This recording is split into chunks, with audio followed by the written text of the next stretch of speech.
bem, gente? Estamos aqui para mais um podcast do Centro de Estudos John Knox, da primeira IPI de Bauru. E estamos falando e gravando direto do estúdio José de Oliveira, aqui da nossa querida igreja. Estou aqui juntamente com ele, esse homem que, apesar de ser ultra pecador, foi salvo, porque hoje o tema é salvação, o pastor Daniel. Amém, amém. Essa é a parte que todo mundo tem que admitir, né? Não tem jeito. Só há salvação, porque houve o pecado, mas glória a Deus pela salvação. Agradecemos também a sua audiência, esse espaço que você mais uma vez nos abre aí para poder ouvir um pouquinho mais a respeito desse estudo tão maravilhoso. Obrigado a você, e a nossa expectativa é que você também procure conhecer sobre salvação e seja um salvo, para a glória de Deus. Tomara que você seja um salvo, né? E também ele aqui, ó, pastor Rodrigo, que já teve a sua fase também de acordar salvo, na hora do almoço não achava que estava salvo. Não mais, bem me quer, mal me quer. Teologia, bem me quer, mal me quer. Vamos explicar isso hoje. Hoje é o dia, então, de você entregar a sua vida ao Senhor Jesus. É verdade. Se não houve oportunidade, é agora. Esse é o momento, viu, gente? Então fique com a gente para mais um podcast John Knox.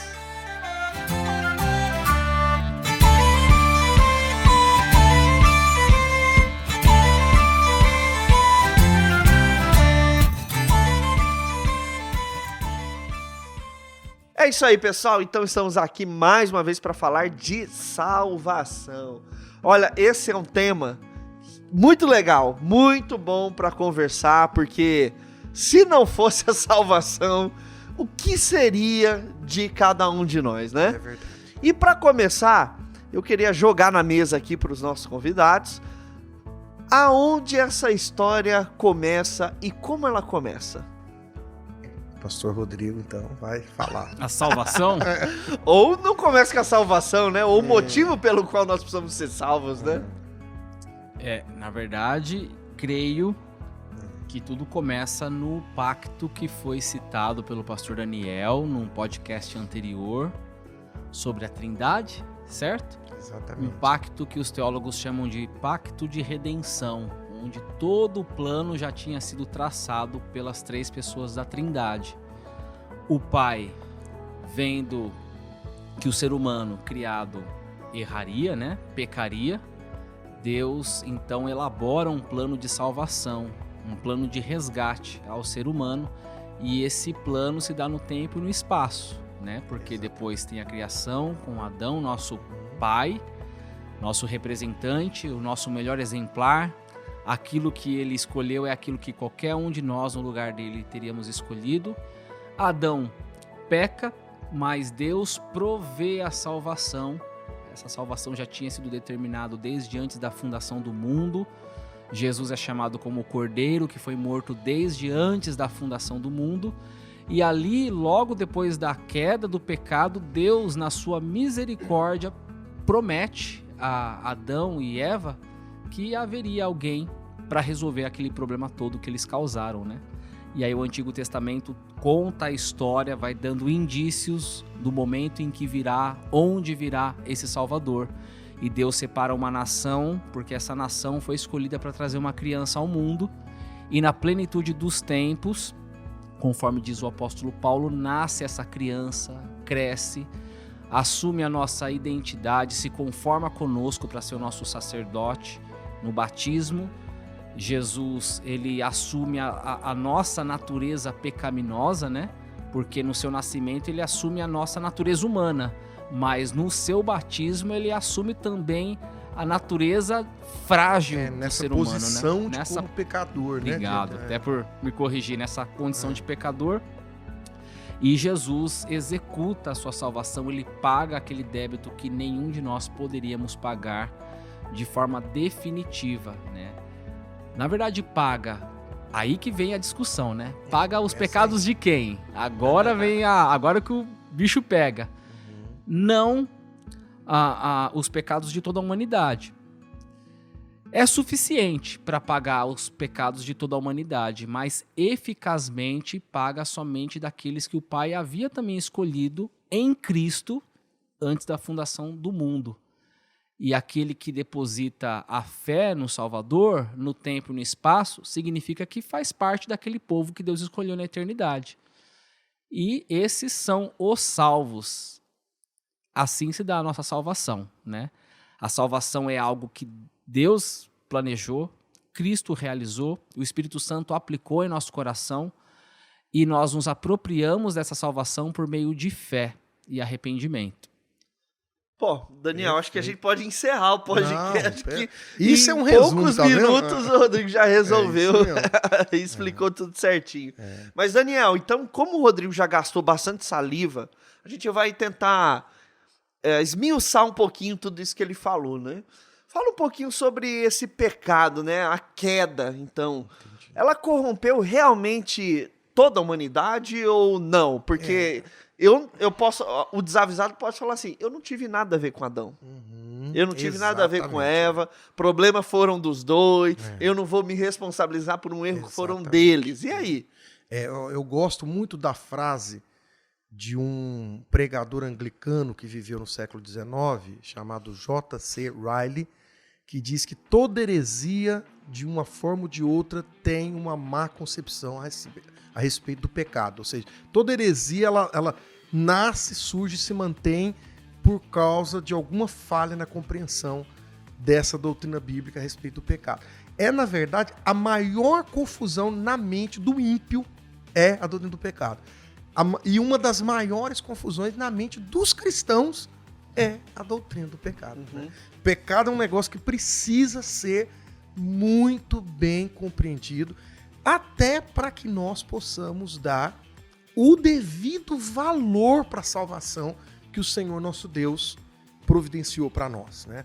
Eu gosto muito dos puritanos também, que eles diziam assim, que se a agulha da lei não perfurar o buraco, a linha de seda do evangelho não tem como fazer a costura, né? E realmente é linda essa frase, é até poética, né? Mas realmente, a lei de Deus, já é assunto até para outro podcast, né?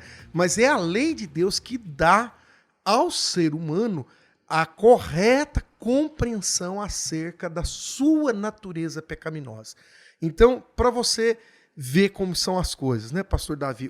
O mundo aí fora tem uma compreensão equivocada a respeito do pecado, porque eles acham assim, não, pecado é só quem matou, quem roubou, quem cometeu uma barbaridade muito grande. Isso é pecado. A pessoa que faz suas obrigações, um bom pai de família, uma mulher decente, que cuida da sua casa, um empregado ético, isso não é pecado não. Ou seja, é uma confusão entre condição e ação, né? Exato, e os atos, isso mesmo. É outra coisa que lá na frente a gente vê que vira um bolo só, né? Nós também acreditamos na necessidade da pessoa ser uma pessoa correta, da pessoa ser uma pessoa ética, da pessoa ser um bom pai de família, uma boa mãe de família, porque a natureza pecaminosa, ela encontra vazão em atos pecaminosos. Então, se você conseguir cercear ou cortar esses atos, melhor para você, que não vai colher as consequências disso. Porque o cristão salvo e regenerado que pecar, Deus vai livrar ele. Eu sempre gosto de ensinar isso na igreja, da culpa do pecado, do poder do pecado na santificação, da presença do pecado na glorificação, mas da consequência de pecado temporal aqui na terra, Deus não vai livrar não, viu? Porque isso é pedagógico da parte de Deus. Mas tá vendo como é, da onde que vem as confusões, né? Pecado é só coisa, só atos assim, absurdos, né? Violência, essas coisas. Na igreja cristã, tem uma confusão de que pecado é algo que está na natureza do ser humano a partir do momento que eles chamam de tempo de consciência. Tem um outro nome também, tempo da razão, né? A partir dos 6, 7 anos é que a criança se torna uma pecadora, porque ela começa a pecar, a natureza começa a aparecer. Ora, gente, sabe? Essa teologia não é uma teologia que resiste ao exame da Escritura, né? A Escritura, ela vai bater na tecla de que foi feito um compromisso entre o Senhor Deus, Criador de todas as coisas, e o homem, na sua contrapartida, como representante desse Deus, na realidade criada, de obedecê-lo e amá-lo, né? E de governar a terra em seu nome. E esse homem, como representante de toda a nossa raça, falhou, né? Errou, violou esse compromisso original, esse pacto original, cometendo então assim um pecado original, uma falha original, de onde todas as demais nascem, né? Essa falha, essa queda que gerou o pecado original, ela é também uma culpa, né? E ela é a mãe de todos os pecadinhos, entre aspas, que a gente tem. Mas ela é necessariamente uma corrupção natural. Então, a gente na igreja precisa ter muito cuidado. A gente na igreja, por exemplo, tem que parar de chamar os filhos de crente de anjinho, porque eles não são anjinho. É claro que são tão bonitinhos que a gente chama de anjinho. Chamar a criança, né, de inocente. De inocente, porque não é inocente, entendeu? Perante Deus não é inocente. E possui, apesar de ser fruto do nosso mais profundo amor e do amor de Deus, como nós cremos, até batizamos os infantes, porque cremos que ser do propósito salvador de Deus tocar na vida deles também. Mas cremos que a natureza pecaminosa ela é transmitida em geração ordinária de pais para os seus filhos, né? Um pai e uma mãe pecadora, ou pecadores, gerarão crianças pecadoras. É aquela velha lógica. Filho de urso é ursinho, filho de peixe é peixinho, filho de pecador é pecadorzinho. Sabe? Então, vai nascer pecador. Me permitam aqui um exemplo, assim, que eu ouvi também, né? As coisas que eu fico ouvindo. Né? Mas primeiro, assim, né? O Dr. Russell Shedd, ele chama isso de solidariedade da raça. Solidariedade, né? é o nome teológico disso que aí. Todo ser humano ele está solidário a Adão, Eva, né? Mas assim, né? Isso que eu vi, a pessoa falava assim, que o cachorro, você pode ensinar ele a adestrar, né? Adestrar o cachorro, você ensina ele a rolar, a não latir, a dar a patinha, a fingir de morto. Mas o que você não consegue fazer é ele não ser um cachorro. Descachorrar ele. Descachorrar ele. Isso não ensina. Então, mais ou menos isso então, né? Essa questão do pecado. A gente pode até... E queremos nos parecer à imagem de Jesus Cristo. Exatamente. O que a gente não consegue é mudar a nossa... essa nossa essência, solidariedade lá, o pecado, a gente né? tem que dar... O Francis Schaeffer, ele era muito equilibrado nisso, ele dizia, né? Falou, olha, o ser humano é maravilhoso, mas é pecador. Então, realmente, não tem nada melhor nessa realidade do que ser humano. Mas nós temos que enfrentar uma realidade, assim, difícil, severa, que é o fato de que no cerne de nossas personalidades, lá no coração do homem, existe um coração pecador. E é dessa natureza interna, original, essencial, que faz de nós quem nós somos. Então, pecado, na visão bíblica, tem a ver com quem nós somos, antes daquilo que nós fazemos, né? Então, nós somos pecadores na presença de Deus. Fomos corrompidos pela queda. Adão e Eva foram corrompidos, sua geração foi corrompida, e assim vem até nos nossos dias que nós somos corrompidos. E quando geramos outras pessoas, lamentável, eu queria tirar isso dos meus filhos, mas não tem jeito, não teve jeito. Eles nasceram com a marca a partir da concepção da vida. A partir da concepção, o ser humano é pecador na presença de Deus, pois ele está debaixo de um pacto firmado, né? Você citou bem essa terminologia da solidariedade da raça. Um outro nome pelo qual essa doutrina é conhecida é o cabeça federal da humanidade, né? O cabeça federal do pacto. Adão nos representava, né? E por ele ter se deformado no coração, é lógico que nós não perdemos, nós calvinistas acreditamos, não perdemos totalmente a imagem de Deus com o pecado, porque a imagem de Deus é o que faz nós sermos seres humanos. Mas ser alguma coisinha ainda, ser né? alguma coisa. Mas essa imagem foi muito deturpada. E é por isso que é muito mais fácil aprender o que é errado do que é certo. É por isso que nós, seres humanos, temos uma baita dificuldade em nossas disciplinas espirituais, mesmo já regenerados. É por isso que o mundo parece que está de ponta cabeça muitas vezes. É natural do ser humano dar vazão a seus pecados, aquilo que está lá dentro, né? É a velha história antigamente era muito conhecida a historinha do escorpião nas costas do sapo, né? O escorpião pediu para o sapo, me atravessa o rio. O sapo, não, se eu atravessar você vai me picar, a gente vai morrer afogado. Aí o escorpião disse, mas se eu te picar e a gente morrer, se você morrer afogado, eu também morro, que eu vou estar nas suas costas. Aí o sapo disse, legal, então sobe aí. Chegou no meio do rio, o escorpião picou. E aí o sapo ia morrendo afogado e disse, por que você fez isso? Agora nós dois vamos morrer afogados. O escorpião falou, olha, eu sei, mas é a minha natureza, ser escorpião, é picar. Então, sem saber, eu sabendo, não sei, eu acabei picando. Então, esse é o quadro bíblico, o quadro que a Bíblia pinta sobre nós. Podemos evitar alguns pecados por causa de opinião popular, medo do que os outros vão falar da nossa vida, problema com a justiça? Podemos, nesse sentido de graça comum. Mas deixar de pecar, por exemplo, os pecados internos, né, que ninguém tem nada a ver com isso, entre aspas, né? É impossível ser humano, não há homem que não peque, a Bíblia diz, né? É impossível deixar de pecar totalmente nessa vida. Resumindo, o ser humano, ele peca porque ele já nasceu pecador. Exatamente. E não o contrário. Não é o contrário. Não é que ele é pecador porque ele comete atos pecaminosos. Ele comete atos pecaminosos porque o seu coração se Tempo atrás eu ouvi uma mãe dizendo, né, na educação do seu filhinho, 2 anos. Lindinho, né? Lindinho, bonitinho. Parece um anjinho, ela não é? cheirando leitinho. Precisava ensinar ele a não dividir os brinquedos com os amiguinhos. Ou seja, ela achava que ela estava ensinando isso. Mal sabe ela que o bebê já nasceu com esse instinto. com esse dom de ser egoísta. Certeza, Ou seja, é falta de compreensão, falta né? de compreensão. Uma mãe evangélica acha que seu filho veio ao mundo como neutro. Não existe essa neutralidade, né? Para aqueles que Na acreditam Bíblia. que criança não tem coração, maldade, põe 2 crianças e uma bola no meio.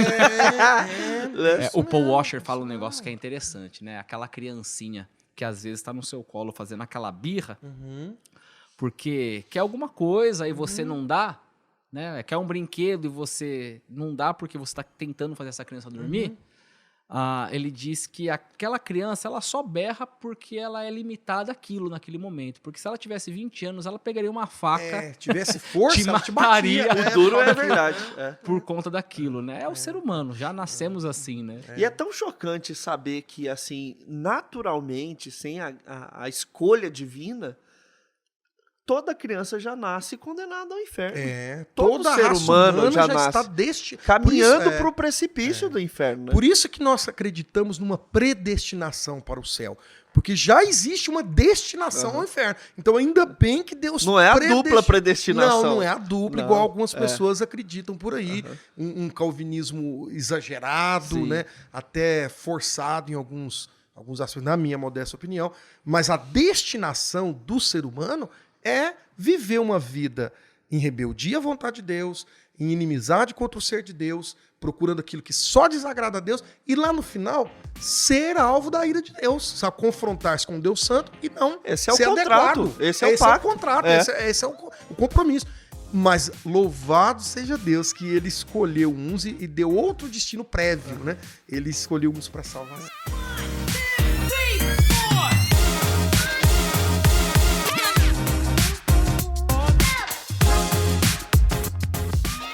Mas antes de entrar na salvação, Rodrigo, então não existe livre-arbítrio, meu caro?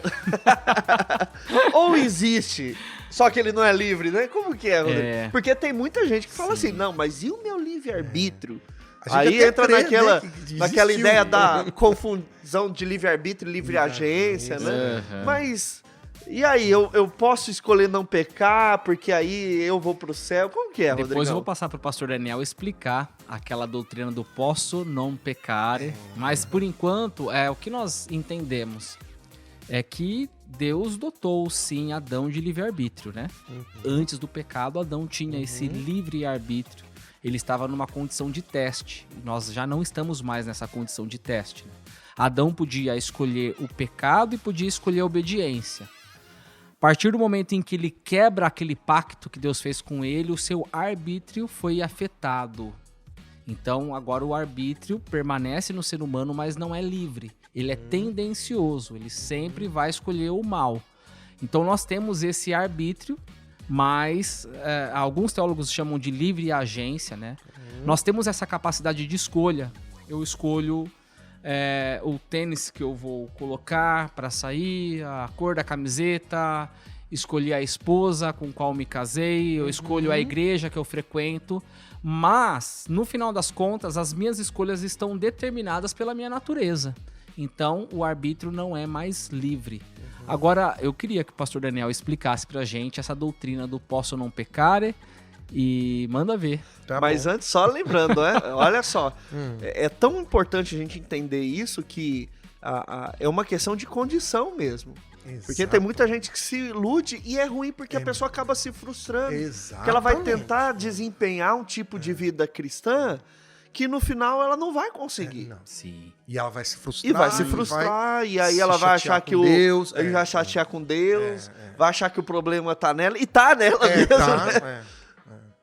Mas isso aí é o ponto nevrálgico, viu, pastor Davi? Essa má compreensão do pecado original cria uma espiritualidade, um processo de santificação também deturpado, e aí a pessoa vai de mal a pior, né? Um abismo vai chamando outro abismo, e realmente... Mas só rapidamente voltando aqui ao que o pastor Rodrigo mencionou, o grande Agostinho de Hipona, que é sobre quem a teologia reformada repousa e aí pega emprestado a maioria dos seus conceitos, né?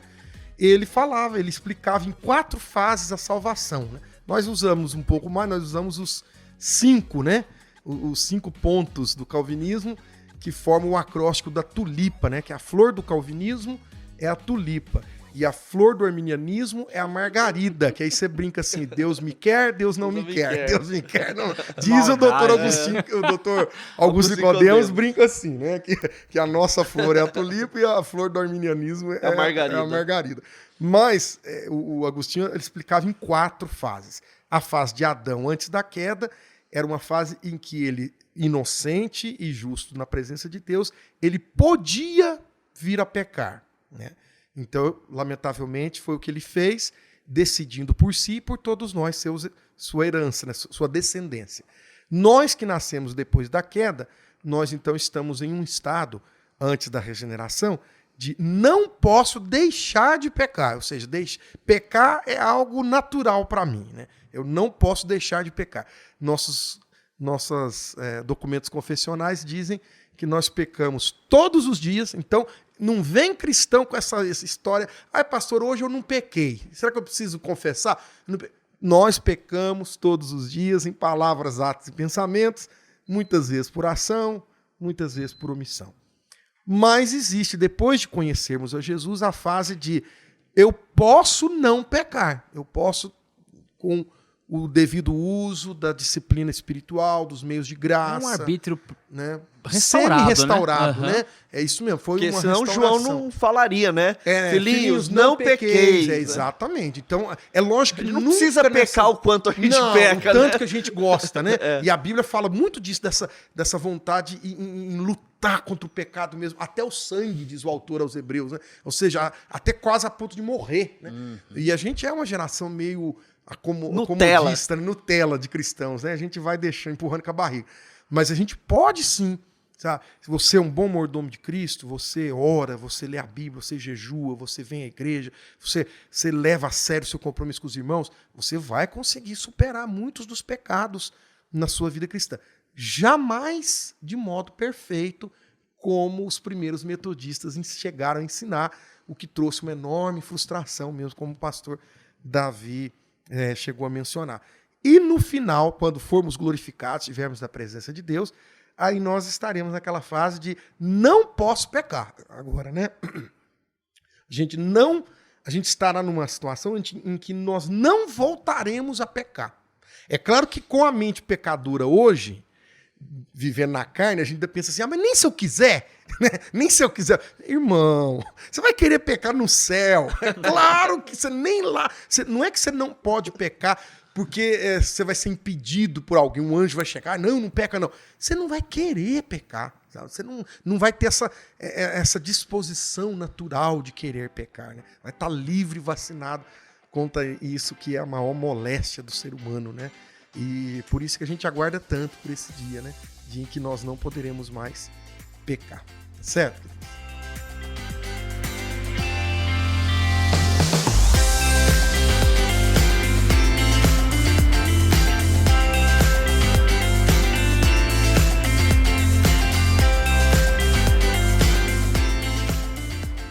bem, né? Nós tivemos aí o primeiro bloco falando bastante sobre a questão de pecado, né? Como o pastor Daniel disse, a gente precisa compreender bem essa questão para compreender a salvação. Então agora, nesse bloco, a gente vai seguir para o seguinte caminho, né? Então, qual é o critério que Deus utiliza para salvar alguns dessa condenação? Essa é a grande pergunta, né? E aí, gente? Quem se atreve? Ai, ai, ai.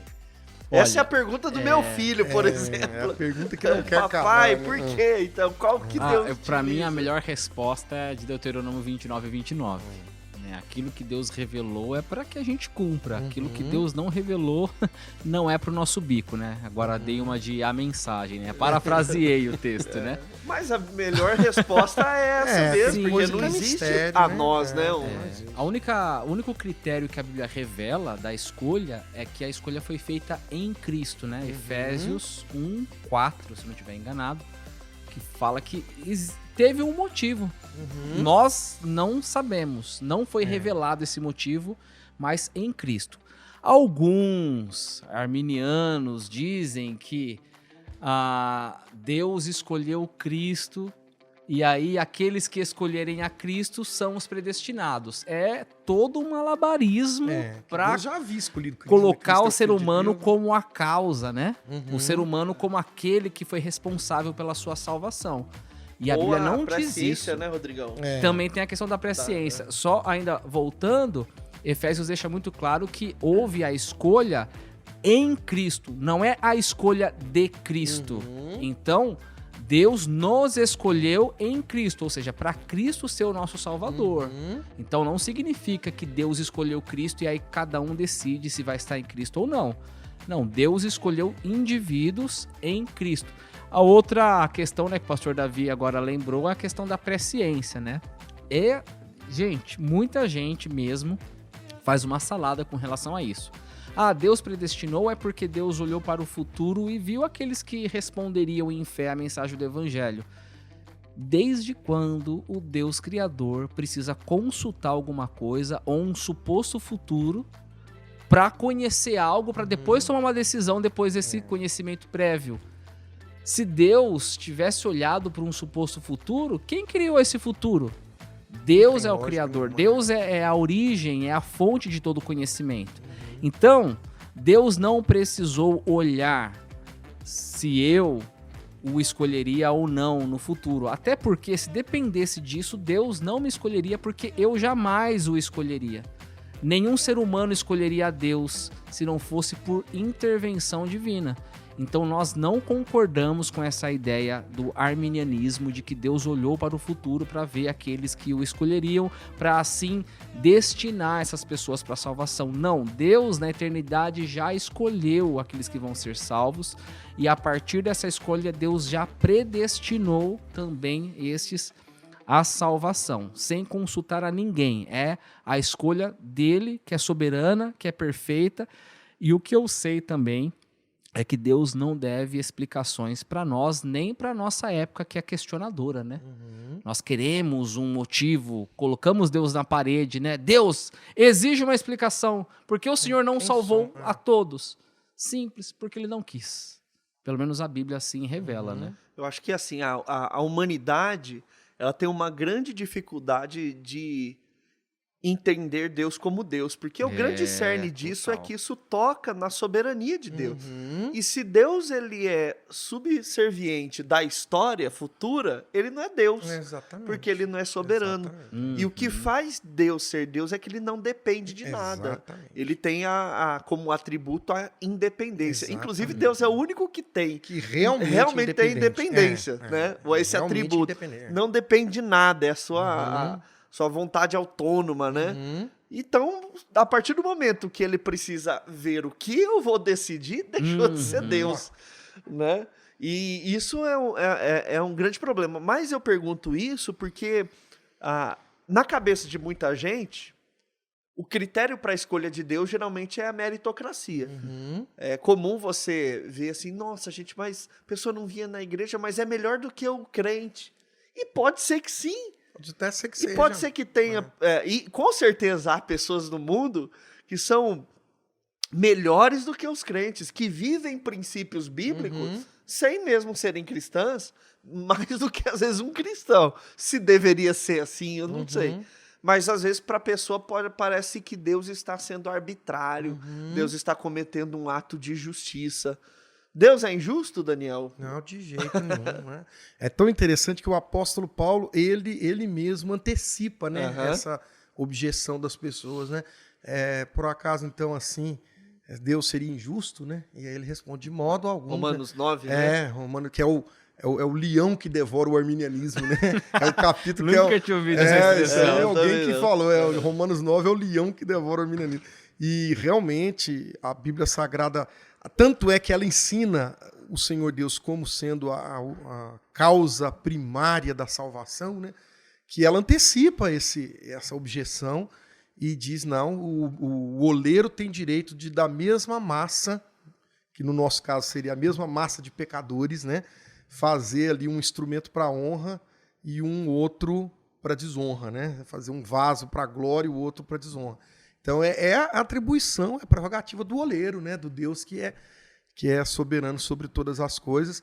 Agora, tendo falado sobre essa parte que é a raiz da salvação, isso não implica dizer que nós não devemos pregar o evangelho, compartilhar do evangelho com as pessoas, porque aí a gente já estaria falando do caule da copa da salvação, né? O Novo Testamento mostra mesmo que o chamado, ele é geral, ele precisa ser para todas as pessoas.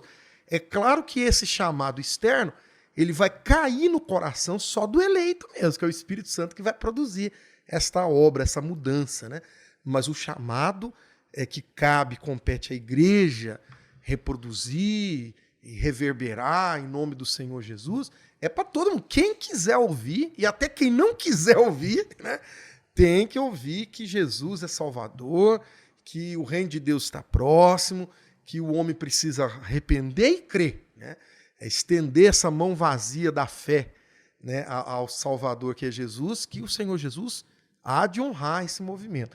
E é claro que aí compete a Deus fazer, né, essa aplicação, ao Espírito fazer essa aplicação, que é um mistério para nós também. A gente sabe, por exemplo, quantas vezes a gente prega e a gente não sabe qual que é o resultado daquilo. Às vezes fala muito forte no coração de um, depois vai falar no de outro, depois de um tempo, né? A gente distribui um material, aquilo vai passar em muitas mãos, lá na frente alguém vai ler, né?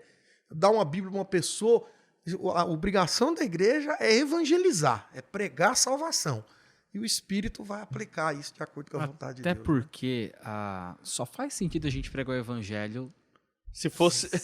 se for se a com gente essa entender, promessa. exatamente, entendendo a predestinação. Exatamente. Porque se dependesse primeiro da capacidade do pregador, da oratória dele, de convencimento, seus argumentos, né, sua persuasão, a gente estava frito. Tava mesmo. E se dependesse do pecador, ele mesmo, dependesse da escolha dele, da capacidade dele ouvir o evangelho, a gente estava frito também. Então a gente só prega o evangelho porque a gente crê que Deus escolheu. Deus vai fazer a obra. Ou seja, tem um número de eleitos, né? Igual Deus diz, o Espírito Santo diz para Paulo, entre na cidade tal porque aqui tenho eleitos nessa cidade.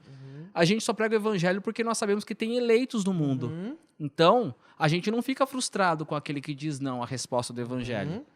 A gente sabe que se a pessoa não entregou a vida para Jesus, talvez não seja aquele momento, né, que o Espírito Santo vai aplicar, ou talvez ela não seja eleita.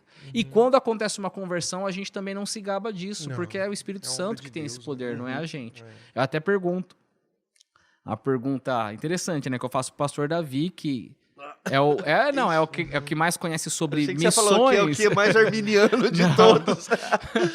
Né, na história das missões mesmo. Quais são os grandes movimentos missionários? É de origem, ou é de teologia arminiana ou calvinista? Calvinista. Grande, Calvinista, né? E então, É verdade. isso tem que deixar a gente com a pulga atrás da orelha. né? Porque, mas se for desse modo de entender a salvação, o modo calvinista, então a gente não precisa pregar o evangelho. Só que quando você vê a história das missões, que o Davi depois pode esbanjar aí pra gente seu conhecimento, a gente percebe que o movimento calvinista foi muito mais missionário do que o movimento arminiano. Interessante isso, né? Interessante. Até mesmo o primeiro empreendimento missionário da Reforma, que teve com vistas aqui o Brasil, né? Olha que é coisa, verdade, né? até esqueci Foi mesmo desse por detalhe. Calvino mesmo, né? A missão Brasil-Antártida, né? A França-Antártida, né? Antártica, E a gente tem ali na América do Norte, ali com o Adoniran Judson, você tem ali o Jonathan Edwards, você vê assim, grandes reformados, né? Na própria Inglaterra, os morávios, todos de confissão Hudson reformada. Taylor. Hudson Taylor. Então, realmente, bem lembrado pelo pastor Rodrigo, muito bem lembrado. esse ponto daí. E a gente tem que encarar isso como um grande privilégio, porque aprove a Deus comunicar a sua salvação e romper os laços do pecado através da pregação do evangelho. E ele nos usa, né, como cooperadores da sua obra. Isso é algo extraordinário e maravilhoso.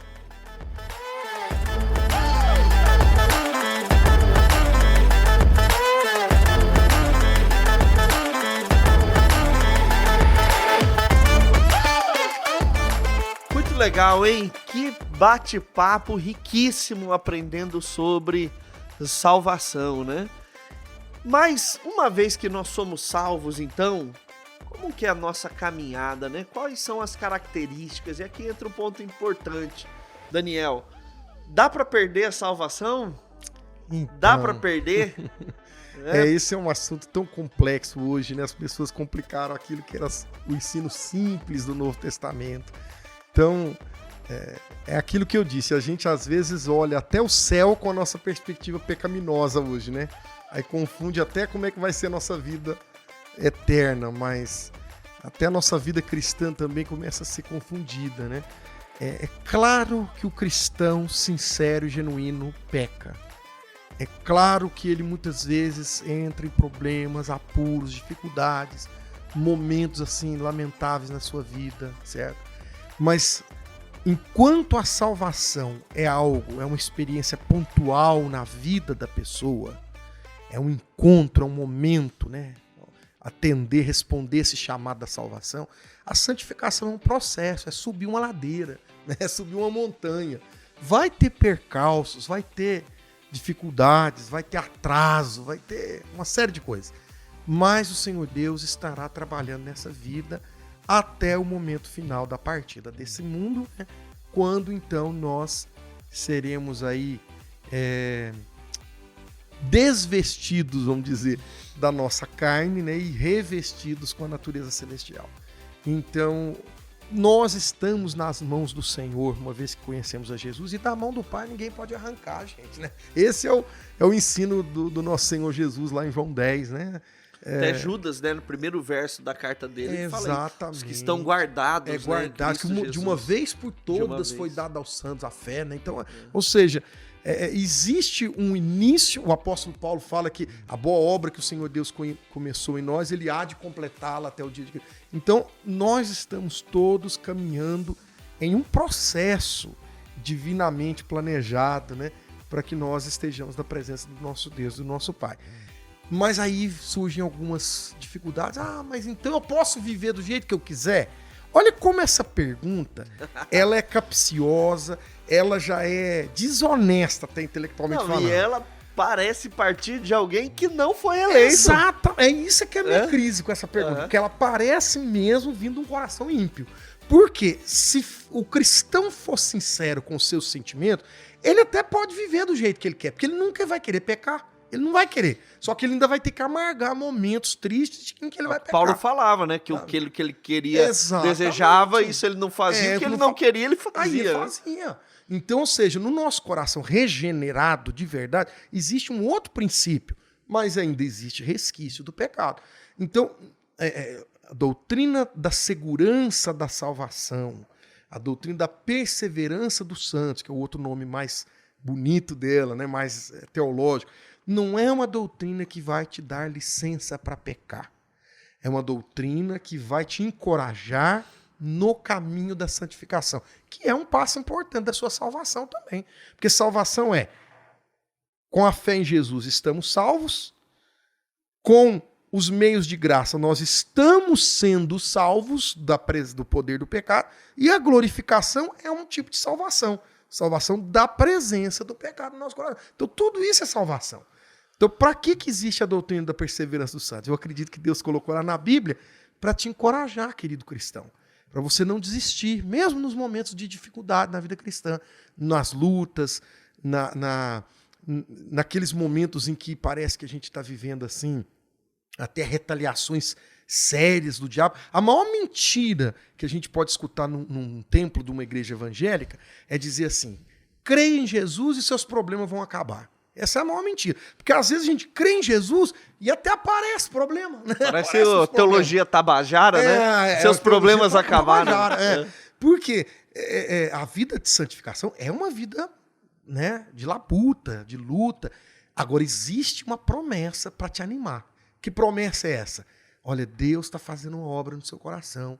Deus não vai desistir de você. Deus vai te levar como bom condutor, como um piloto hábil que ele é, né, até o destino. Tá certo? Então fique firme aí na sua fé em Jesus, que nós vamos chegar lá. Amém. Deus quiser. Amém. Eu até queria fazer aqui, citar a lista que o pastor Rodrigo ele colocou na lição de salvação do Assim Cremos, da ordem lógica da nossa salvação, né? A famosa Ordo Salutis. Né? Muito importante. Ordo Salutis, né? Isso. Ordo Salutis, estou parecendo um Mussum não, falando. eu ia falar, não foi o Mussum que inventou essa teologia, não. Foi não. E começa aqui, sequencialmente, eleição, Isso. acontecendo antes da fundação do mundo, chamado por meio da pregação da palavra, e aqui entra, né, a evangelização, Isso. às vezes é uma pessoa que ouve no trabalho, na igreja, de algum... Convida as pessoas para vir na igreja. Tem que convidar, né? Tem que convidar. Aí, regeneração, obra, aí eu pareci um Cebolinha agora, né? Obra exclusiva do Espírito Santo, Exclusiva. conversão, fé e arrependimento, justificação de uma vez por todas, adoção, Deus nos torna membros de sua palavra. E aqui uma coisa interessante, Sua família, né? né? É isso, da sua família, que chamado, regeneração, conversão, justificação e adoção, tudo num primeiro momento, um ato único, só. né? Ninguém sabe onde começa uma e termina a outra, né? A eleição acontece, aí tem esse período, quando ela é chamada, aí vem o pacote completo. Exatamente. E aí vem o processo, então, de santificação, um longo processo até a glorificação. E nesse trajeto da santificação, a perseverança, pela força que o Espírito Santo nos dá, e aí, então, o grande dia da glorificação se dará na ressurreição no último dia. Louvado seja o Senhor, né? Eu queria só destacar aqui, quando fala da regeneração... Você escreveu a lição. Mas eu nem lembrava disso aqui. Inclusive, eu tô vendo a letra tudo estranha, eu preciso de óculos mesmo. Eu tô errando aqui, ó. Obra exclusiva do Espírito Santo. Talvez aqui esteja uma das grandes, tantas diferenças entre o calvinismo e o arminianismo, né? Nós cremos que o novo nascimento é obra exclusiva do Espírito Santo. É monergista essa obra. No arminianismo, o ser humano coopera com o Espírito Santo na sua regeneração. Nós cremos que a regeneração é um novo nascimento, ou seja, o nascimento físico, natural, nós não temos participação, nós nascemos. No arminianismo, o Espírito Santo apenas te ilumina para que depois você escolha se vai querer nascer ou não. Olha que estranho. A graça vira uma desgraça. É uma graça para poder dizer não pro evangelho. Exato. Para nós, não. A regeneração, ela vem, abre os nossos olhos. Essa obra do Espírito Santo, ela é eficaz e é irresistível. Não irresistível assim no momento, como se a gente não quisesse, mas o Espírito Santo está nos forçando.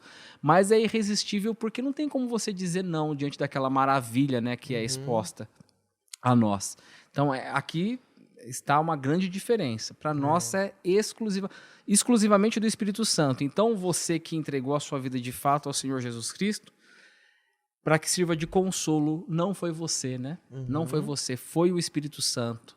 Então, se o Espírito Santo começou essa obra, né, conforme o pastor Daniel disse, Filipenses 1:6, o Senhor vai completar. Porque a salvação diz respeito à obra do Senhor, não à nossa capacidade, né?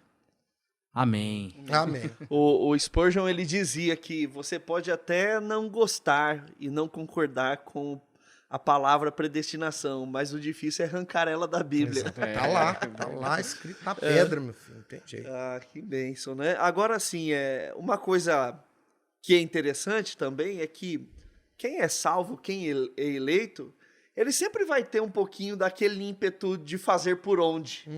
Mas desde que o coração dele esteja no Senhor, não há problema, né? Não que ele vá viver pela obra, mas ele vai querer, como gratidão a Deus, falar assim, eu sei que é pela graça, mas eu quero viver em santidade, eu quero... Sim. Né? É isso que o Daniel colocou também, não vai viver uma vida irresponsável, falando, vou me entregar então, já que eu sou... salvo e eleito. É isso aí. Se a gratidão é o combustível da vida cristã, Que frase bonita, né, que é hein? linda, a teologia reformada, ou calvinista, é a que mais nos ajuda ou incentiva a ter gratidão a Deus. Porque a salvação é uma obra de Deus no meu coração. Apesar de mim, apesar dos meus defeitos, pecados, das minhas relutâncias, das minhas limitações, dos meus temores, né? Olha pra você ver, o C.S. Lewis, ele se chamava de o mais relutante dos convertidos da Inglaterra. Ou seja, ele sabia que se dependesse dele, ele não tinha se convertido. Ele tinha uma fama zelar como acadêmico de Oxford, então ele não queria ser identificado com os crentes simples lá do século XX. Então, agora, quando você percebe isso como obra de Deus, olha que fonte inesgotável de gratidão que isso faz nascer no coração da gente, né? Então a gente tem mais... o pastor Davi e o pastor Rodrigo destacaram como missões é algo que realmente é muito despertado pela teologia calvinista, e santificação também é, porque a gente fala, temos que ser grato a Deus. Deus é bom demais e agora, né? Sim. Só um esclarecimento que eu falei aqui sobre essa exclusividade, agora me ocorreu. A exclusividade do Espírito Santo na salvação. Só que a gente vê passagens onde se exige a fé e o arrependimento das pessoas, né? Isso. E nós entendemos na teologia reformada, só como esclarecimento, que isso não é a causa da nossa salvação. A fé é a resposta, é o meio, né? Então, nós cremos e nos arrependemos como consequência do novo nascimento, né? Aquela ideia arminiana, olha, eu creio para nascer de novo, eu quero nascer de novo, isso não existe. Você só nasce de novo se o Espírito Santo provocar isso no seu coração e você responde, a obra, então, ela né? é anterior, né? É anterior. Deus faz a obra para a gente conseguir em algumas igrejas, por exemplo, né, eles chamam, olha, quem quer nascer de novo, vem aqui às águas do batismo. Completamente contrário às escrituras. Tá mais para catolicismo Exatamente. do que para reformada e evangélica. O novo nascimento acontece internamente em nosso coração, é obra exclusiva do Espírito Santo. Mas também é verdade que não é o Espírito que crê por você. Não é ele que se arrepende por você. Você exerce a fé e o arrependimento, mas porque o Espírito Santo te concedeu essa graça. Então é um instrumento, nunca é a causa. É interessante isso daí que o pastor Rodrigo falou, porque a gente... onde entra a parte humana, né? Da resposta. É quando o ser humano ele tem as suas vendas retiradas e ele vislumbra o Senhor. Então é a mesma coisa, né? Eu até acho que foi o pastor Rodrigo que deu uma vez um exemplo. É como se você estivesse andando vendado rumo ao precipício, e aí vem o Espírito Santo, ele arranca a venda e mostra a porta aberta. O que você vai fazer? Você não vai correr em direção, você vai naturalmente... não foi eu que dei, mas é boa, hein? É lógico que, obviamente, você vai ver isso e falar assim, gente... E é aquilo que a gente vê no Antigo Testamento, Deus falando que ele nos daria um novo coração, né? Essa capacidade que ele regenera em nós de poder... Mas a obra continua sendo dele, né? Mas a gente responde de alguma maneira, né? Muito bem colocado pelo pastor Rodrigo.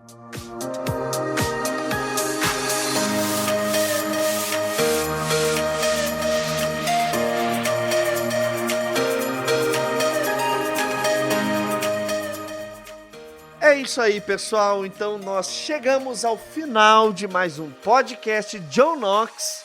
e fique conosco para o próximo podcast. Deus abençoe você e até mais.